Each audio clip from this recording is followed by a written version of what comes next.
This channel does not promote any violent, harmful, or illegal activities. All content provided by this channel is meant for an educational purpose only. মুর্শিদাবাদের অশান্ত এলাকায় কেন্দ্রীয় বাহিনী মোতায়েনের নির্দেশ হাইকোর্টের। শান্তি রক্ষায় পুলিশের সঙ্গে একসঙ্গে কাজ করবে কেন্দ্রীয় বাহিনী।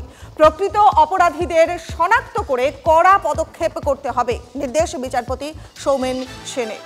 এ ধরনের অভিযোগে আদালত চোখ বন্ধ করে থাকতে পারে না, মন্তব্য বিচারপতি সৌমেন সেনের বেঞ্চের।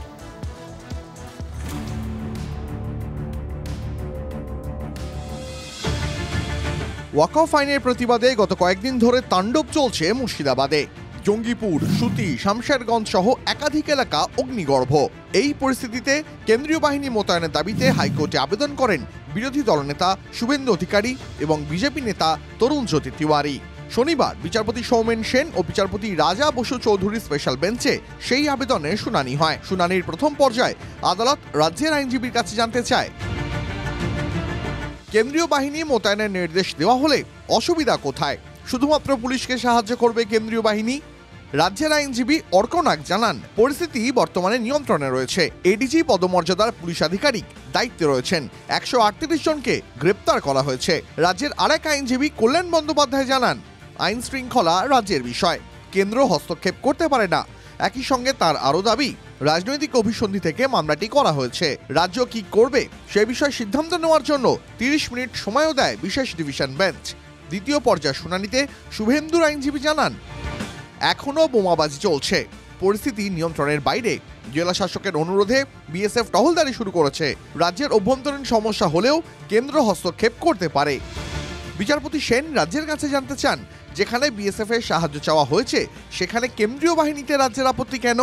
ভোট পরবর্তী হিংসায় বাহিনী মোতায়েনের কথাও তিনি মনে করিয়ে দেন। রাজ্যের আইনজীবী জানান, কেন্দ্রীয় বাহিনী মোতায়েনে প্রচুর খরচ হয়। শুভেন্দুর আইনজীবী পাল্টা বলেন, মানুষের জীবনের চেয়ে তা দামি নয়। এরপরেই মুর্শিদাবাদে কেন্দ্রীয় বাহিনী মোতায়েনের নির্দেশ দেন বিচারপতি সেন। তিনি জানান, শান্তি রক্ষায় পুলিশের সঙ্গে একসঙ্গে কাজ করবে কেন্দ্রীয় বাহিনী। রাজ্যের অন্যত্র গন্ডগোল হলেও সেখানে কেন্দ্রীয় বাহিনী মোতায়েন করতে হবে। কোথায় কত বাহিনী ও পুলিশ থাকবে তা দুপক্ষের 2 নোডাল অফিসার আলোচনা করে সিদ্ধান্ত নেবেন। কোর্ট অর্ডার দিয়েছেন, মুর্শিদাবাদ জেলায় আপাতত সিএপিএফ ডিপ্লয়েড থাকবে এবং স্টেট পুলিশ সিএপিএফকে হেল্প করবে। সিএপিএফ ডিপ্লয়মেন্টটা খালি মুর্শিদাবাদেই লিমিটেড নয়, যেখানে যেখানে ঝামেলা হবে সেখানে ডিপ্লয় করা সম্ভব সেখানে করা হবে। সেন্ট্রাল ফোর্স যারা থাকবে তারা রাজ্য সরকারের কোঅপারেশনে আমাদের রাজ্য সরকারকে সাহায্য করবে যাতে নাকি ল অ্যান্ড অর্ডার মেনটেন থাকে। ডেপ্লয়মেন্ট মানে হচ্ছে স্টেট গভর্নমেন্টের কন্ট্রোলে সেন্ট্রাল ফোর্সেসের ডেপ্লয়মেন্ট, এবং সেই ডেপ্লয়মেন্ট আমাদের কোঅপারেশনে করতে হবে যাতে নাকি লস অফ লাইফ না হয় এবং লস অফ প্রপার্টি না হয়, একটা স্টেবিলিটি থাকে।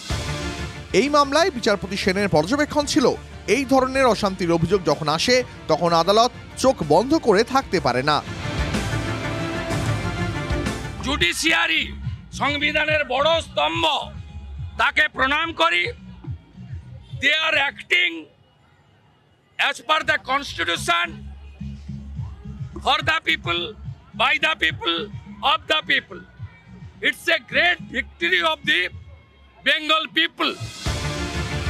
এই মামলায় 17 এপ্রিল আলাদাভাবে রাজ্য এবং কেন্দ্রকে আদালতের রিপোর্ট জমা দিতে বলা হয়েছে। কৌস্তব গঙ্গোপাধ্যায় ও শ্রাবন্তী সাহার রিপোর্ট, TV9 বাংলা।